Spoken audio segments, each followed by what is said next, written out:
In the beginning of the reign of Jehoiakim, the son of Josiah, king of Judah, came this word from the Lord, saying, Thus saith the Lord, Stand in the court of the Lord's house, and speak unto all the cities of Judah, which come to worship in the Lord's house, all the words that I command thee to speak unto them. Diminish not a word.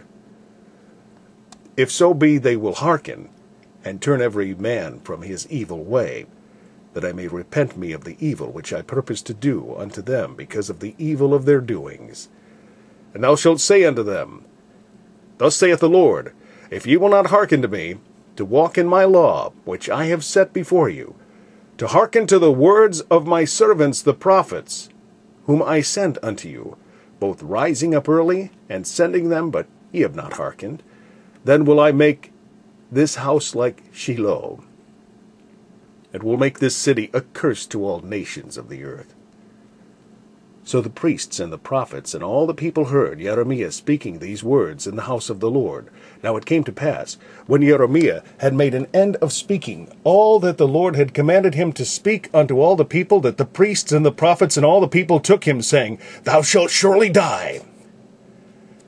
Why hast thou prophesied in the name of the Lord, saying, This house shall be like Shiloh, and this city shall be desolate without an inhabitant? And all the people were gathered against Jeremiah in the house of the Lord. When the princes of Judah heard these things, when they came up from the king's house unto the house of the Lord, and sat down in the entry of the new gate of the Lord's house, then spake the priests and the prophets unto the princes, and to all the people, saying, This man is worthy to die, for he hath prophesied against this city, as ye have heard with your ears. Then spake Jeremiah unto all the princes and to all the people, saying, The Lord sent me to prophesy against this house and against this city all the words that ye have heard. Therefore now amend your ways and your doings, and obey the voice of the Lord your God, and the Lord will repent him of the evil that he hath pronounced against you. As for me, behold, I am in your hand. Do with me as seemeth good and meet unto you. But know ye for certain, that if ye put me to death, ye shall surely bring innocent blood upon yourselves, and upon this city, and upon the inhabitants thereof. For of a truth the Lord hath sent me unto you, to speak all these words in your ears. Then said the princes and all the people unto the priests and to the prophets, This man is not worthy to die, for he hath spoken to us in the name of the Lord our God.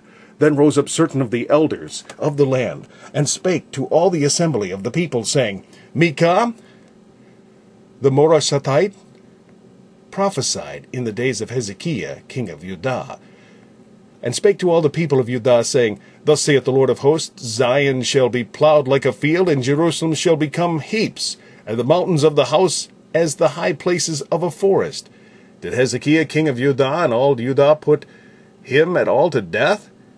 Did he not fear the Lord, and besought the Lord, and the Lord repented him of the evil which he had pronounced against them? Thus might we procure great evil against our souls.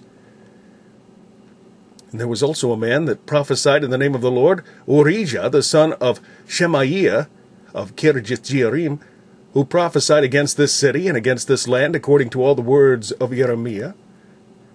And when Jehoiakim the king, with all his mighty men and all the princes, heard his words, the king sought to put him to death. But when Urijah heard it, he was afraid and fled and went into Egypt.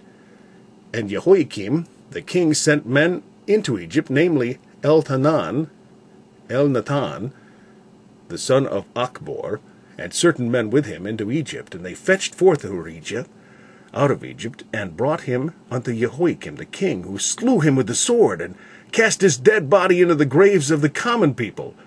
Nevertheless the hand of Ahikam, the son of Shaphan, was with Jeremiah, that they should not give him into the hand of the people to put him to death.